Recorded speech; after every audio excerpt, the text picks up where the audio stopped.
मैं बुलाना चाहता हूँ सुजाता जी को। सुजाता जी हिंदी के पहले सामुदायिक स्त्रीवादी ब्लॉग चोखेरवादी से शुरू कर स्त्रीवादी आलोचना की सैद्धांतिकी लिखने तक सुजाता जी ने लंबा सफर तय किया। उनके कविता संग्रह अनंतिम मौन के बीच और एक उपन्यास 1/2 प्रकाशित हो चुकी है। स्त्री विमर्श पर 2 किताबें, स्त्री निर्मित और दुनिया में औरत के अलावा आलोचना की किताब आलोचना का स्त्री पक्ष पर आलोचना का प्रतिष्ठित अवार्ड देवी शंकर अवस्थी स्मृति सम्मान प्राप्त हुआ है। कविता के लिए भी कई सम्मान और पुरस्कार उन्हें मिले हैं। पंडित रामाबाई की जीवनी विकल विद्रोहिणी पंडित रामाबाई हाल में प्रकाशित हुई। सुजाता जी।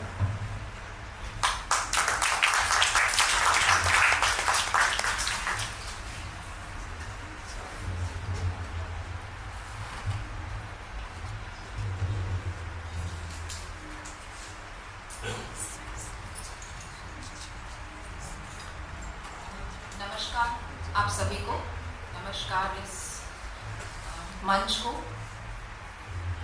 और बहुत शुक्रिया मॉकिंगबर्ड की टीम का कि इतना खूबसूरत विषय वो हमारे लिए चर्चा के लिए लेकर आए। मुझे लगा था कि इस पर तो हमको आधे घंटे बात करना चाहिए, और लेकिन हाँ, अभी एक नाटक भी है जिसको देखने की उत्कंठा मेरे मन में भी है। इसीलिए जो तयशुदा वक्त है 12 मिनट, इसमें बात खत्म करने की कोशिश करूँगी। 12 मिनट में न बात पूरी हो रही तो टोक दीजिएगा, मैं वहीं बंद करूँगी। बोलती रहिए, आप लोग सुनेंगे तो हमें कोई दिक्कत नहीं। तो अमृता प्रीतम को सबसे पहले सलाम। आज उनका जन्मदिन है और उनके जन्मदिन पर हम यहाँ बातचीत करने के लिए इकट्ठे हुए हैं। मुझे 3 नाम याद आते हैं। उर्दू में इस्मत चुगताई, पंजाबी में अमृता प्रीतम और हिंदी में कृष्णा सोबती। बंटवारे की ज़मीन पर मुकम्मल औरत। ये ऐसी मुकम्मल औरतें हैं जिनके लिए अगर अज्ञेय के शब्दों में कहूँ तो मैं मरूंगा सुखी, मैंने जीवन की धज्जियां उड़ाई। मैंने वो किया है जो मैं चाहती थी, मैंने वो लिखा है जो मैं चाहती थी। फेमिनिस्ट आइडियोलॉजी में, फेमिनिस्ट क्रिटिसिज्म में बार बार ये बात कही जाती है, women should write their bodies. औरतों को अपनी देह को लिखना चाहिए। देह को लिखना चाहिए का क्या मतलब है? देह से उनकी पहचान है। जब मैं ये कहती हूँ देह से उनकी पहचान है तो बहुत सारे लोग कह सकते हैं, हिंदी में बार बार ये बात कही जाती है, ये तो देह विमर्श है, ये स्त्री विमर्श नहीं है, ये तो देह की बात कर रहे हैं, ये तो यौन स्वतंत्रता की बात कर रहे हैं और जाने क्या क्या। उनका देह से केवल एक अंग की ओर इशारा होता है और कुछ नहीं। वो केवल स्त्री देह को सेक्सुअलाइज करके देखते हैं, इसलिए उनके लिए देह का मतलब केवल सेक्सुअल है और कुछ भी नहीं। लेकिन मुझसे पूछिए, तमाम औरतों से पूछिए, अपने आप से पूछिए, देह का मतलब क्या है स्त्री के लिए? ये वो चीज है जिससे मैं इस दुनिया में अपना होना महसूस करती हूँ। ये हवा, ये धूप, ये पानी, ये मिट्टी, ये बारिश इसी देह पे तो पड़ती है। जब नफरत में आके कोई एसिड फेंकता है इसी देह पे पड़ता है। जब कोई बलात्कार करता है अपना गुस्सा निकालने के लिए, अपना बदला निकालने के लिए, तो इसी देह पे होता है। सब कुछ तो इस देह पे सहती हूँ। जिंदा रहती तो इस दुनिया में होने का मतलब इस देह से मिलता है। तो ये देह जो एक बहुत बड़ा साइट है, एक देह जो पूरा एक देश है, मुझे ये लिखना चाहिए। और इन औरतों ने, इन 3 मुकम्मल औरतों ने ये किया, बिना सोचे, बिना झिझके, बिना घबराए ये किया। इसलिए ये मुकम्मल औरतें हैं। मेरी ये पुरखिनें, इन तीनों को सलाम करती हूँ जिन्होंने हमें रास्ते दिखाए हैं। ये 3 पुरखिनें जिन्होंने बहुत सारे रास्ते साफ किए हैं, जिन्होंने वो तमाम चीज़ें झेली हैं जिनके बारे में शायद हम कल्पना कर सकते हैं, क्योंकि ऐसी बहुत सारी चीज़ें हम आज भी झेल रहे हैं। सेक्सिस्ट कमेंट्स, रूप रंग को लेकर टिप्पणियाँ, सेक्सिस्ट टिप्पणियाँ, लेखन से ज़्यादा लिखे हुए में मैरिटल स्टेटस को ढूंढना, लिखे में आपका बेडरूम तलाशना, ये तमाम चीज़ें आज भी चल रही हैं। ये अमृता जी के साथ भी होती थी और तब भी वो खड़ी रहीं, तब भी वो डटी रहीं और वो लिखती रहीं जो वो चाहती थी। कहना मैं ये चाहती हूँ कि एक मुकम्मल औरत वो होती है जो अपनी कामना से बनती है। जिसमें कामना नहीं है वो मुकम्मल औरत नहीं हो सकती। कामना को माइनस कर दीजिए तो स्त्री बधिया हो जाएगी, उसकी सोच बधिया हो जाएगी, वो एक कंट्रोल्ड औरत होगी, वो एक नियंत्रण में बांध दी गई औरत होगी। और जब मैं ये बात कहती हूँ तो मुझे अमृता प्रीतम की रसीदी टिकट में वो पंक्तियाँ याद आती हैं जब वो कहती हैं कि जब मैं बड़ी हो रही थी घर में धार्मिक माहौल था, धार्मिक किताबों का माहौल था, पिता भी लिखा करते थे और वो भी भजन वगैरह सब लिखा करती थी। लेकिन जब वो युवा हो रही थी तो उनका प्रेम कविताएं लिखने का मन करता था। कितना सहज है एक युवा होती स्त्री में, एक जवान होती लड़की के अंदर कामनाएं भरना, अपने आप को लेकर, अपने भविष्य को लेकर, अपने सपनों को लेकर। लेकिन इसे वो क्या कहती हैं? इसे वो कहती हैं कि मेरा जो 16वां साल बीता जिंदगी का वो एक असफल प्रेम की कहानी है, और ये प्रेम किसी पुरुष से नहीं है, किसी आदमी से नहीं है जो कि हम हमेशा तलाशते हैं। जैसा महादेवी वर्मा के साथ हम बार बार करते हैं कि महादेवी वर्मा लिखती हैं तो हम तलाशते हैं कि इनके जीवन में प्रेम किससे प्रेम है, वो व्यक्ति तो दिखाई नहीं देता, तो ये प्रेम की वेदना भी झूठी होगी। हम किसी उर्दू शायर से कभी नहीं पूछते कि जिस माशूका का जिक्र तुम हर शेर में करते हो, हर बात में कहते हो, वो माशूका कौन है। लेकिन क्योंकि स्त्री है और लिख रही है और अपने प्रेम पर लिख रही है, तो ये कुछ टैबू है, ये कुछ आपत्तिजनक विषय है। इसीलिए पता लगाना चाहिए। जो पता लगाने वाली खुराफाती सोच है ना स्त्री के लेखन में, ये बहुत भयानक है। पता लगाओ इसका प्रेमी कौन है, पता लगाओ ये किसके लिए ये अभिव्यक्तियां, ये उद्गार कर रही है, पता लगाओ इसकी वेदना आ कहां से रही है। तो बहुत लोगों ने कहा महादेवी वर्मा की वेदना ही झूठी है। वो प्रेम की कामना से स्त्री भरी हुई है। उस प्रेम की कामना से वो इतना भरी हुई है कि वो प्रेम उन तमाम औरतों तक विस्तृत होता है, विस्तारित होता है, जो वो अपने आसपास देख रही है, अपने युग में देख रही है, जो बंटवारे में, जो तकसीम की जमीनों पर वो देख रही है, जो बिलख रही हैं। जब वो आवाज लगाती है ट्रेन में बैठते ही उनके दिमाग में वो पंक्तियां आती हैं, आज अखा बारिश शाह तू कब्रा विचों बोल, आज तू कब्र में से बोल। जब वो ये बात कहती हैं उसको कि देख तू एक हीर के लिए तूने इतना लंबा चौड़ा काव्य लिख दिया था पंजाब की एक बेटी के लिए जब वो रोई थी, आज इतनी बेटियां दरबदर हो गई हैं, उनकी असमत लुट रही है, वो बर्बाद हो रही हैं, आज तो तुझे बोलना पड़ेगा। तो ये जो दर्द था ये उस कामना से पैदा होता है। मैं और मेरा पियर, मैं और स्त्री जाति, संपूर्ण स्त्री जाति, तो ये एक सेल्फ लव का, कामना का एक ऐसा मकाम है जो एक स्त्री को तमाम उन औरतों से जोड़ता है जिनके दर्द, जिनके उम्मीदें, जिनकी आकांक्षाएं, जिनके सपनों को वो महसूस करती है अपने भीतर और सोचती है, बार बार खुद से ये सवाल करती है कि इस वक्त में, इस तारीख में मेरे होने का मतलब क्या है, क्यों हूं मैं, क्या करने के लिए। और वो उसको खोजती है, उसको तलाशती है, और उस तलाश के पीछे भी जो तत्व होता है महत्वपूर्ण, होता है उसकी कामना, डिजायर। और क्योंकि हमारी दुनिया मेल गेज से चलती है, क्योंकि हमारी दुनिया में पितृसत्तात्मक मानसिकता प्रधान है, इसलिए हम कामना से एक ही चीज जोड़ते हैं, सेक्स, सेक्सुअलिटी, जबकि कामना के अनंत मतलब है। एक व्यक्तित्व में कामना का मतलब है जैसे एक भरी हुई पानी की बाल्टी हो और मैं पुड़िया में बंधा हुआ रंग उसमें डाल दूं, वो नहीं भूलेगा। कामना से भरे हुए व्यक्तित्व का मतलब है कि मैं उस पुड़िया को खोल दूं और उस पानी में घुल जाने दूं। ऐसा ही कामना से घुला हुआ व्यक्तित्व अमृता प्रीतम का था। तमाम रुकावटों के बावजूद, तमाम मुश्किलों के बावजूद, तमाम आलोचनाओं के बावजूद उन्होंने अपने जीवन को, अपनी कामनाओं को जिया, अपने प्रेम को जिया। और इस प्रेम का केवल एक ट्रायंगल है जिसे दुनिया याद रखती है। पिछले 10 साल से देख रही हूँ सोशल मीडिया पे, जब भी अमृता प्रीतम का जन्मदिन मनाया जाता है हमेशा इमरोज और साहिर को याद किया जाता है। साहिर की जीवनी लिखी जाएगी तो कितना लिखा जाएगा अमृता प्रीतम को। हम उस कामना की तरफ बार बार देखना चाहते हैं जिस कामना के बिना स्त्रियां बधिया कर दी जाती हैं, जिस कामना को छीन कर, जैसे जिस प्रसंग की मैं बात कर रही थी कि 16वां साल मेरा एक असफल प्रेम की तरह था, क्योंकि मैं जो चाहती थी मैं वो लिख नहीं पा रही थी। मैं पिताजी के सामने, अमृता प्रीतम कहती है ये बात कि पिताजी के सामने जब जाती थी तो वो कहते थे कि किस तरह की कविताएं तुम्हें लिखनी चाहिए, तुम्हें भजन कीर्तन जिस तरह से होता है, जो भक्ति है, उस तरह की कविता लिखनी चाहिए। तो मैं सोचती थी कि मुझे अच्छी लड़की बनना है। हम सबके जीवन में वो पड़ाव आता है जब हमें वो अच्छी लड़की बनने का प्रेशर दिमाग पर होता है, और वही समय होता है जब उन कामनाओं के ब्लूम का टाइम होता है, उनके फलने फूलने का वक्त होता है, जब हम पहचान रहे होते हैं कि हम कौन हैं, हम इस दुनिया में, हमारी आइडेंटिटी क्या है। और उन्हीं फॉर्मेटिव सालों में एक अच्छी लड़की का पूरा प्रेशर सर के ऊपर डाल दिया जाता है, और उस दबाव के चलते बहुत सारी लड़कियां उन कामनाओं को, क्योंकि वो सब खराब है, मैं तो अच्छी लड़की हूँ तो मुझे परिवार के लिए नौकरी छोड़ देनी चाहिए, मैं तो अच्छी लड़की हूँ इसलिए मुझे इस शादी में निभाना चाहिए, मैं अच्छी लड़की हूँ इसलिए मुझे अपना करियर छोड़ देना चाहिए, पेंटिंग छोड़ देना चाहिए, घुमक्कड़ी छोड़ देनी चाहिए। ऐसे छोड़ते छोड़ते छोड़ते छोड़ते छोड़ते वो आखिरकार एक अच्छी औरत बन जाती है, और ये जो अच्छी औरत है ये मुकम्मल औरत नहीं बन पाती। तो मुकम्मल होने का जो सबसे महत्वपूर्ण तत्व था, कामना, वो हमने उससे छीन लिया। हमने उसे बुरा बताया, हमने उसे गलत बताया, हमने उसे अनैतिक बताया और हमने उस कामना को उससे छीन लिया। अब मैं बात करूंगी मुकम्मल, इस शब्द पे, मुकम्मल पे। कैसे पता लगता है कि एक औरत मुकम्मल औरत है? शोभा ने बहुत सही कहा, मैं नहीं जानती कि मुकम्मल औरत क्या होती है, मैं भी नहीं जानती मुकम्मल औरत क्या होती है, लेकिन हाँ, मुकम्मल औरतें क्या हैं मैं उनको देखती हूँ तो समझ पाती हूँ कि शायद यही मुकम्मल औरतें थीं, जैसे जो 3 नाम मैंने लिए। और जब मैं और गहरा सोचने की कोशिश करती हूँ तो इससे मुझे लगता है कि जन्म लेते ही एक औरत मुकम्मल औरत है। उसने जन्म लिया, वो इस धरती पर आई और वो मुकम्मल है। ये मुकम्मल औरत का सवाल आया कहाँ से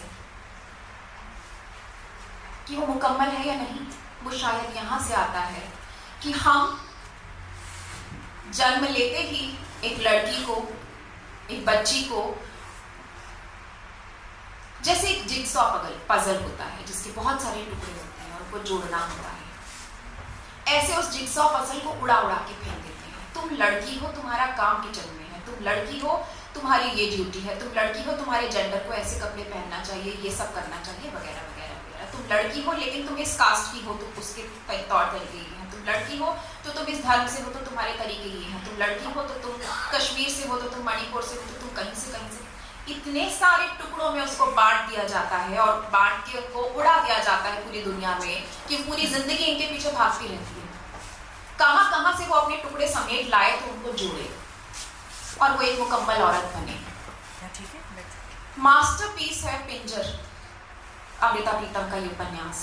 जब मैंने पढ़ा था, जब मैं स्टूडेंट थी, मुझे उतना नहीं समझ में आया था।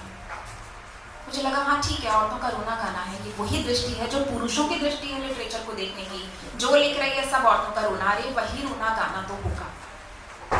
लेकिन इस सेमिनार के लिए इसलिए मैं शुक्रगुजार हूँ शुभम, आप लोगों की टीम का, कि मुझे फिर से इस उपन्यास से गुजरने का मौका मिला। और अब जब मैंने पढ़ा, जितनी पंक्तियां मैं पढ़ती गई, उसमें ना केवल सिस्टरहुड है, ना उसमें केवल एक बहुत मजबूत थियोरी इन फेमिनिज्म की, ना केवल उसमें कवित्व है, ना केवल उसमें एक कथा है, ना केवल उसमें पेन है, बल्कि उसके अंदर एक प्लेजर ऑफ टेक्स्ट है। पंक्तियां पढ़ते जाते हैं, वो पंक्तियां आपको भीतर से पाठ का आनंद देती हैं, पढ़ने का आनंद देती हैं। कि कमाल की चीज थी। जैसे कहा जाता था ना कि पुराने जमाने की किताबों में या पुराने जमाने में इस तरह से कहा जाता था, अपने जीवन के सारे संचित पुण्यों का बल लेकर मैं तुम्हें ये वरदान देता हूँ या श्राप देती हूँ। तो हर लेखक के पास एक ऐसी छवि होती है जो सारे जीवन के सारे संचित पुण्यों का बल लेकर उसने लिखी होती है और उसका पूरा का पूरा प्रभाव उसमें समाया होता है। पिंजर को मैं वैसी ही कृति मानती हूँ। और पिंजर के वो सारे पात्र देखिए जो मिलेंगे आपको उसमें। वो जो तारो है जिसको अपने से बड़ी उम्र के एक व्यक्ति से ब्याह दिया गया है, मायके आती है और उसकी पूरों से अच्छी दोस्ती हो जाती है। वो जिस तरह से बड़बड़ाती है उन्माद में कि मैं एक वेश्या हूँ, क्योंकि मैं विवाह में सिर्फ इसलिए हूँ कि मुझे खाना और कपड़ा मिलता है। और वो एक सवाल उठाती है बहुत जरूरी, जो हमारा भी सवाल है कि एक औरत को क्या सिर्फ कपड़ा और घर चाहिए जिंदा रहने के लिए? ये वहीं से उस कामना से जुड़ता है कि क्या सर पर एक छत, सिर्फ कपड़ा तन पे और क्या भोजन, सिर्फ इतना ही औरत की जरूरत होती है?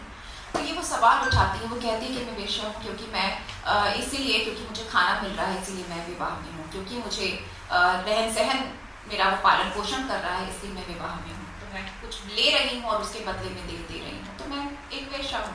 इस तरह से वो बड़बड़ाती है और पूरों को लगता है कि ये तो वही बात है जो मैं कहना चाहती थी। तो एक जिगसॉ पजल का टुकड़ा वो तारो है, एक टुकड़ा टुकड़ा वो पगली है, जिसके बारे में अमृता प्रीतम लिखती हैं कि एक देह केवल एक पिंजर है, उस पिंजर में भी एक पिंजर है। कोई सोच नहीं सकता था कि इस पगली से भी कोई संबंध बना सकता है, इसका भी कोई रेप कर सकता है, और उसकी देह में भी अब एक और पिंजर पल रहा है। ये पिंजर में पिंजर है।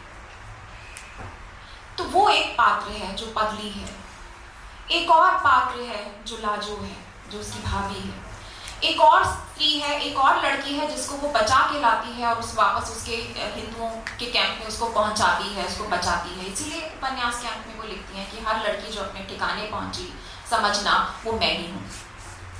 यही वो बिखरे हुए पार्ट्स हैं जो जन्म लेते ही लड़की के बिखरा दिए जाते हैं। तुम इस धर्म से हो, तुम इससे हो, तुम ऐसे हो, तुम इस परिवार की, तुम ऊंचे खानदान की, तुम दलित, तुम वगैरह वगैरह वगैरह, और जीवन भर उनको तलाशती और जुड़ती चली जाती है। ये सारे के सारे अंश जो बिखरे हुए हैं, ये उस जिग्सॉ पजल के टुकड़े हैं जिसको हम तलाशना चाहते हैं और हम मुकम्मल होना चाहते हैं। तो मुकम्मल तो जन्म लेते ही वो थी, दुनिया ने उसको जन्म लेते ही बहुत सारे टुकड़ों में बांट दिया और फैला दिया, और फिर ये सवाल पूछा कि मुकम्मल औरत कौन? शायद वो जिसके जो बच्चे को जन्म दे सकती है। मातृत्व संपूर्णता है। एक ऐसी लेखिका की किताब में है जिनको स्त्रीवादी कहा जाता है। कोई कहेगा शादी करना संपूर्णता है, कोई कुछ कहेगा, कोई कुछ कहेगा। तो फिर पहले आपकी संपूर्णता को छीन लिया जाए और फिर उसके बाद परिभाषाएं बनाई जाए कि ऐसे ऐसे ऐसे करोगे तो ये संपूर्ण औरत होगी। और फिर उन तमाम परिभाषाओं के पीछे दौड़ते दौड़ते दौड़ते दौड़ते एक दिन पता नहीं चलता कि कब हाथ से सब समय रेत की तरफ फिसल गया है। इसी मुकम्मल शब्द को लेकर मैं एक थियरी आपसे साझा करना चाहती हूँ। देखने के दो तरीके होते हैं, चीजों को देखने के भी दो तरीके होते हैं। आप उनको देखते हैं, प्रोसेसिंग करते हैं उसके दिमाग में। लोगों को देखने के भी दो तरीके होते हैं, आप सबको देखते हैं और उनकी उस देखने के बाद उसकी प्रोसेसिंग अपने दिमाग में करते हैं। एक होती है ग्लोबल प्रोसेसिंग, एक होती है लोकल प्रोसेसिंग। ग्लोबल प्रोसेसिंग मतलब संपूर्णता में देखना, जैसा अक्सर पुरुषों को देखा जाता है। लोकल प्रोसेसिंग होती है टुकड़ों टुकड़ों में देखना, जैसा अक्सर औरतों को देखा जाता है। लोकल प्रोसेसिंग में अक्सर चीजों को ऐसे देखा जाता है, चीजों को संपूर्णता में नहीं देखा जाता है। जैसे कुर्सी, आप जब कुर्सी खरीदने जाते हैं तो क्या देखते हैं? आप संपूर्णता में उसको बाद में देखते हैं। आप सबसे पहले देखते हैं कि इसकी लकड़ी कैसी है, इसका रंग कैसा है, इसकी गद्दी कैसी है, आरामदेह है या नहीं, इस गद्दी का रंग कैसा है, हमारे पन्नों से मैच करेगा कि नहीं। आप उसे टुकड़ों टुकड़ों टुकड़ों में देखते हैं। ये लोकल प्रोसेसिंग है। औरतों को देखने का तरीका यही लोकल प्रोसेसिंग का है। आप उसे टुकड़ों में देखते हैं, बाल कैसे हैं, आंख कैसी है, कमर कैसी है, बाकी शरीर के हिस्से कैसे हैं, बोलती कैसे है, वगैरह वगैरह वगैरह। और ये हमने नहीं शुरू किया, ये हम साहित्य में पढ़ते आ रहे हैं। नख शिख वर्णन, सर से लेकर और पांव तक पूरा पूरा एक छंद जो है वो पैर के नाखूनों पे है, कोई रोमावली पे है, कोई किसी पे है। तो ये जिसको मैंने कहा जिग्सॉ पजल, ये दुनिया ने बनाई है। छोटे छोटे टुकड़े हैं अलग अलग, और उन टुकड़ों को जोड़ के एक चीज बनती है। ऐसे ही दुनिया लोकल प्रोसेसिंग के जरिए औरतों को देखती है, और एक संपूर्ण व्यक्ति की तरह नहीं देखती है, बल्कि एक असेंबल्ड व्यक्ति की तरह देखती है। एक सर्वे हुआ था जिसमें पुरुषों से पूछा गया कि तुम्हें आइडियल, तुम्हारे जीवन में जो पार्टनर होगी वो तुम्हें कैसी चाहिए। तो उन्होंने ऐसा ही असेंबल्ड चित्र बनाया। उस हीरोइन जैसी आंख हो तो इसके जैसे बाल हो, तो इसकी जैसी ये हो तो उसके जैसा हो। और जैसे ही आप ये बात पढ़ते हैं तो वही फिर से याद आता है कि अगर रीति काल का कोई कवि उठाएं और उसने जिस तरह से नक्शे वर्णन किया है, अगर मैं चित्र बनाने चलूं तो शायद मुझे बहुत हंसी आएगी, क्योंकि तोते जैसी नाक हो तो दाढ़िम जैसे दांत हो, लाल लाल अनार के दानों जैसे दांत हो। तो अगर ये हमारे जैसी औरतें नहीं है, हम में से कोई नहीं दिखती ऐसी।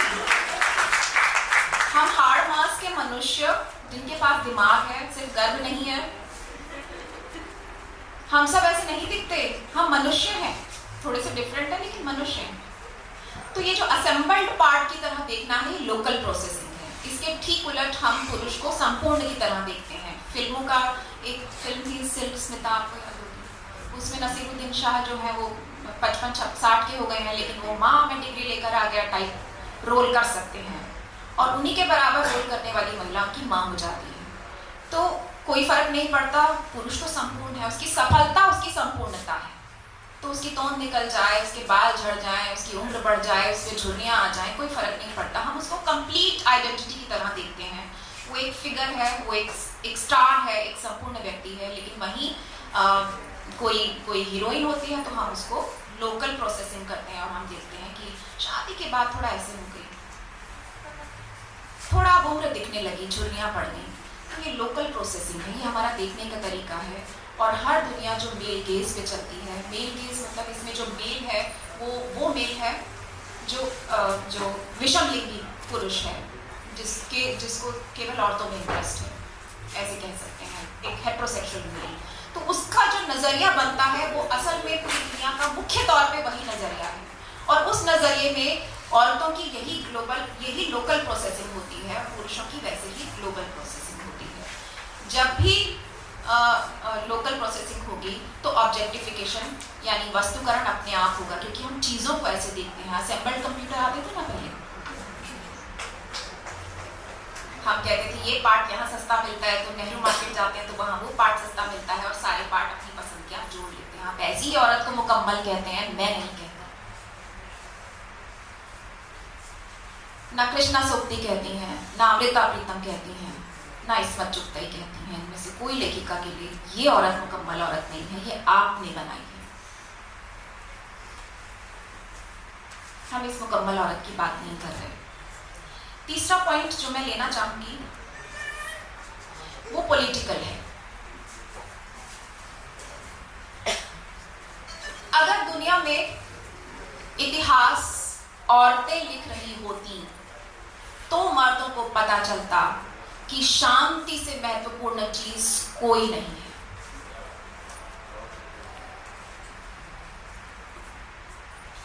जितने भी युद्ध हुए दुनिया में, जितने भी बंटवारे हुए, इधर का पाकिस्तान और उधर का पाकिस्तान, दोनों तरफ जितनी भी जातीय हिंसाएं होती हैं, एथनिक क्लींजिंग होती है, जितने भी धर्म के नाम पे दंगे होते हैं, सब औरतों की देह पे लड़े जाते हैं। सब में औरतें घायल होती हैं, सब में उन्हें पुरस्कार की तरह जीता हुआ दिखाया जाता है, नोचा जाता है या खिलौने की तरह उनसे खेला जाता है। हर वो जमीन बंटवारे की जमीन है, सिर्फ पाकिस्तान और बांग्लादेश नहीं। हर वो जमीन बंटवारे की जमीन है, जैसे मणिपुर, जैसे कश्मीर,